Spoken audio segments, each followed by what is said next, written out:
Welcome to a midnight kind of place where we share the very best short horror stories there are. This time round, we've got an absolute peach of a story. I hope you like clowns. A Day with Horrible the Clown by Lena Ng. Hi, pal. I've heard you've run away to join the circus.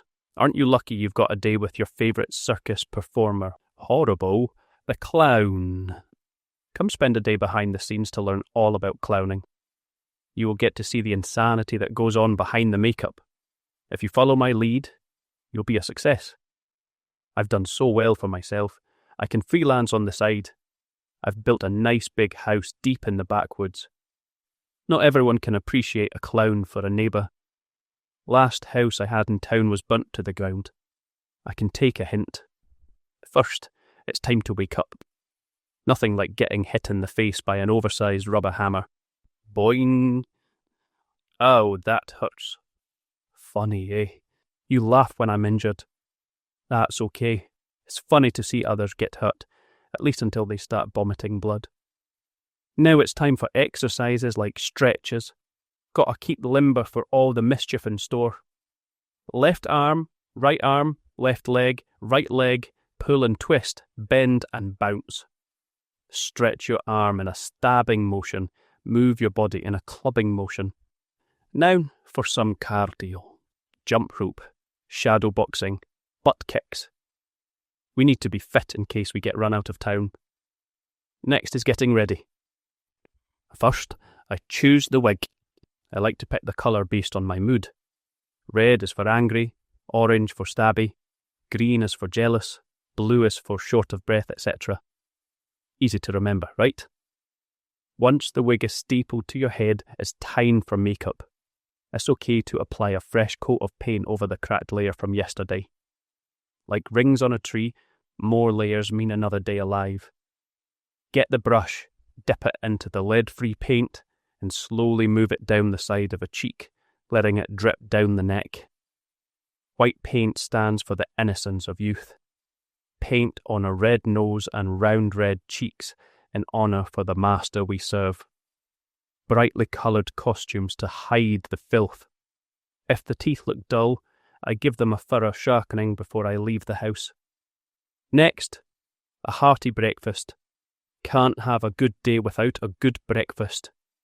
I chow on a full clown breakfast of rusty meals for iron, black mould to prevent scurvy, and swallow it down with the tears of lost children. Then I prepare a breakfast for my pets. They live in cages in the basement. They are on a strict diet so they can't get too big or too strong. Dog boy gets a gnawing bone, and cat girl gets a mouse. Technically, they are not kids anymore. I've had them for a long time.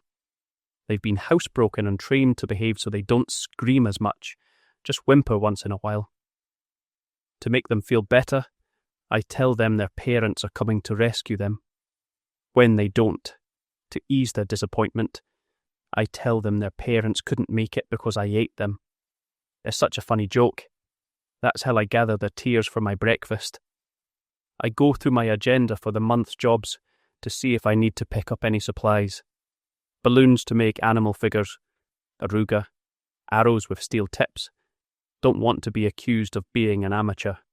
Swords for arm cutting, axes for head cutting. Each clown has their own set of skills, but the more things you can do, the more jobs you can book. Today's job was a 6-year-old kids' party on Rich Folks Lane.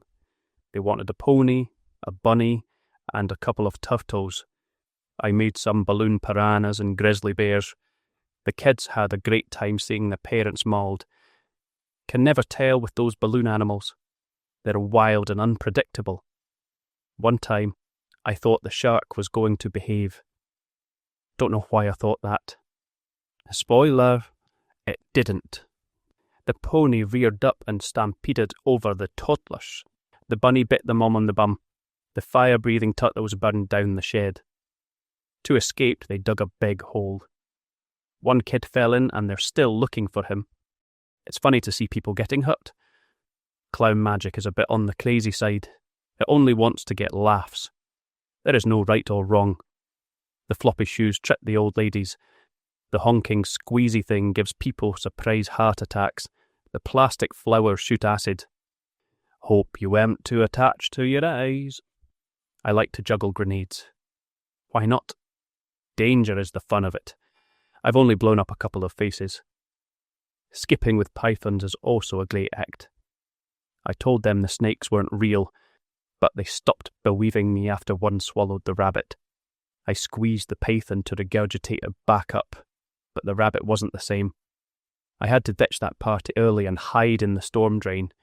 I rather liked it down there. Sometimes I bring other props, chainsaws, mallets, spears, whatever the job needs. I'm great at clean-up as well and a pro with bleach. Bloodstains are not a problem for me anymore. After the job, I go back home for dinner. Dog boy and cat girl never seem too happy to see me, though I feed them pretty regular. I've tried to teach them some tricks, but they rock and cry so much I've all but given up. If I'm not too tired, I'll go back to hide in the sewers. I peek through the drain cover and give 'em a big smile. I love to add to my collection of arms. I've got all kinds of sizes. When I need to curate my collection, I feed the ones I no longer want to my pets. They'll eat them when they get hungry enough. Anyway, you wanted to run away and join the circus. Since it's late, come stay over in my basement. No, I insist. I'll show you a trick. You'll laugh so hard you'll cry. It's funny when we get hurt, isn't it?